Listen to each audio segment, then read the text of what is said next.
मैं इतना ही कहूंगा कि आज इंडिया अलायंस के सभी नेता यहां पर आए, अपनी बात रखे, इसीलिए मैं उनका सबका धन्यवाद करता हूं। ये इंडिया अलायंस क्यों बना? इंडिया अलायंस इसलिए बना जो मोदी जी, शाह, इन्होंने डेमोक्रेसी को खत्म करने का एक बीड़ा उठाया है। देश के संविधान को खत्म करने का इन्होंने बेड़ा उठाया है। दलितों को, मजदूरों को, किसानों को, महिलाओं को कुचलने का काम इन्होंने किया है और अभी भी कर रहे हैं। इस देश के डेमोक्रेसी को खत्म करने के लिए ही 146 एमपीज को इन्होंने बाहर निकाला। कोई कुछ नहीं बोला। हमारे राम गोपाल यादव जी, उन्होंने बहुत दूर बैठे थे। ऐसे कहीं जो 147 एमपीज में दूर दूर बैठे थे, मुंह भी नहीं खोले थे, बोलने का बात उनको समय भी नहीं मिला, लेकिन उसको सस्पेंड किया गया। सस्पेंड करने के बाद हमने बाहर सभी मिलके गांधी स्टैच्यू के पास सत्याग्रह किया, धरना किया। तब जो हमारे सदन में सरकार के तरफ से ये आता है, मुझे बहुत धक्का लगा कि एक संविधान के उच्च पद पे बैठते हैं ऐसे लोग कहते हैं कि मैं एक फलाना जाति का आदमी हूं, इसीलिए मुझे इंसल्ट कर रहे हैं। अरे अगर आप देश के संरक्षक करने का अधिकार लिए हैं, संविधान के तहत आप चलने का वायदा किए हैं, तो आप जात पात की बात अंदर करते हो और जात पात पे चलने की बात करते हो। अगर आपकी हालत यही है तो मेरे जैसे दलित की हालत क्या होगी? मैं जब उठता था, सदन में उठता था बात करने के लिए, आपके तरह आवाज उठाने के लिए, तो उस वक्त कभी मुझे मौका नहीं मिलता था। जब कभी भी देश में जब महिलाओं के ऊपर रेप होती है, जब कभी दलितों को कुचला जाता है, किसानों को मारा जाता है, मजदूरों को मारा जाता है और संविधान के धज्जे उड़ाए जाते हैं, उस वक्त हम खड़ा होके जब नोटिस देते हैं, नोटिस पढ़ने को भी हमको परमिशन नहीं दिए। तो मैं ये क्या कहूं कि ये बीजेपी के लोग, बीजेपी की सरकार एक दलित को बोलने नहीं देगा, ऐसा मैं कहूं? अरे ये तुम संविधान के पद पे बैठे हो और तुम रोते हो। अरे संविधान चलाओ, संविधान के तहत, डेमोक्रेसी के तहत सबको बात करने का हक है और वो आजादी आप छीन नहीं ले सकते।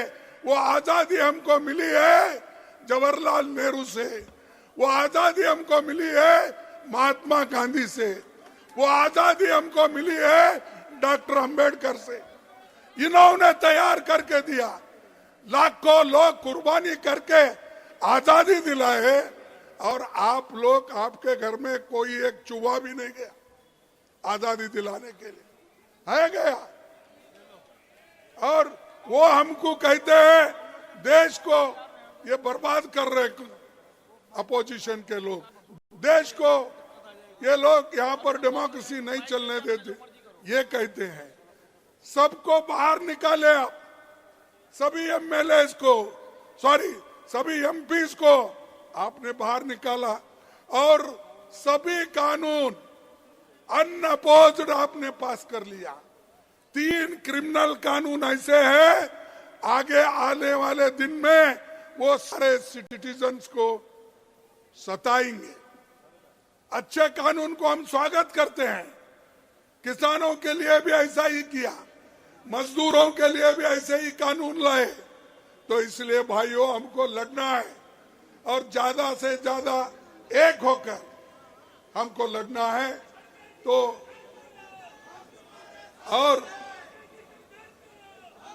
और आज मोदी जी हर एक को दबा रहे। हमारे कार्यकर्ताओं को जहां कहीं इलेक्शन आता है, उनको ईडी का डर, सीबीआई का डर, इनकम टैक्स का डर। अरे कितने डराते हो? अरे ये अपोजिशन पार्टी कांग्रेस ये डरने वाली नहीं है, झुकने वाली नहीं है। अगर आप कितनी भी कोशिश करो, आप मोदी साहब, आप कितनी भी कोशिश करो हमको मिट्टी में दबाने की, हम बीज है, बार बार उठने की आदत है हमको।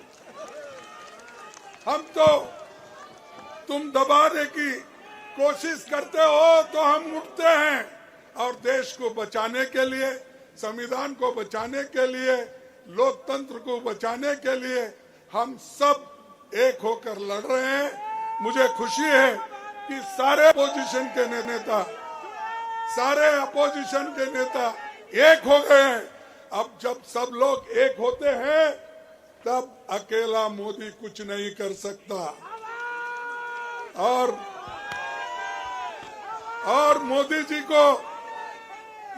जी को इतना घमंड आया है, इलेक्शन से पहले ही कहते हैं कि 400 सीट जीतेंगे। तो क्या मतलब भाई, 400 सीट जीतने का क्या है तुम्हारे पास? इतने पॉपुलर तो नहीं है, क्योंकि मैं देखा हूं जब कर्नाटक में आए, हर जगह फिरे, गली गली फिरे, हार के आए। तेलंगाना में गली गली फिरे, हार के आए। हिमाचल में गली गली फिरे, हार के आए। ऐसी क्या बात है? तो आप पहले ही कह रहे मैं 400 सीट लाऊंगा। अरे आपको जो जनता आपको सत्ता में बिठाई है, वो जानती है कि आपको सत्ता से कैसा बाहर निकालना, नीचे गिराना। तो इसलिए मैं इतना ही कहूंगा। आप सभी लोग यहाँ आए हैं, सभी नेताओं का भाषण सुने हैं, तो इंडिया अलायंस एक होके लड़ रही है। इसको आप साथ दीजिए, एक हो जाइए। और मैं सभी मीडिया से भी अपील करता हूं, जो सच है वो तो बताइए, जो सच है वो तो कहिए, जो सच है वो तो लिखिए। इतना ही मैं आपको कहूंगा। और आप सभी को, युवाओं को, और जो ये अनएम्प्लॉयमेंट का प्रॉब्लम है, जैसा राहुल जी ने कहा, और इन्फ्लेशन का कीमतें बढ़ रही है, इसके बारे में हमको ज्यादा सोचना है। उस नजर से आप देखकर एक हो जाएंगे और आगे हमको पूरा सपोर्ट करेंगे। इतना कह के मेरे भाषण को समाप्त करता हूं। जय हिंद, जय हिंद, जय हिंद, जय हिंद। धन्यवाद। हमसे जुड़े रहने के लिए हमारे YouTube चैनल को सब्सक्राइब करें और नई वीडियो की नोटिफिकेशन के लिए बेल आइकॉन को दबाएं।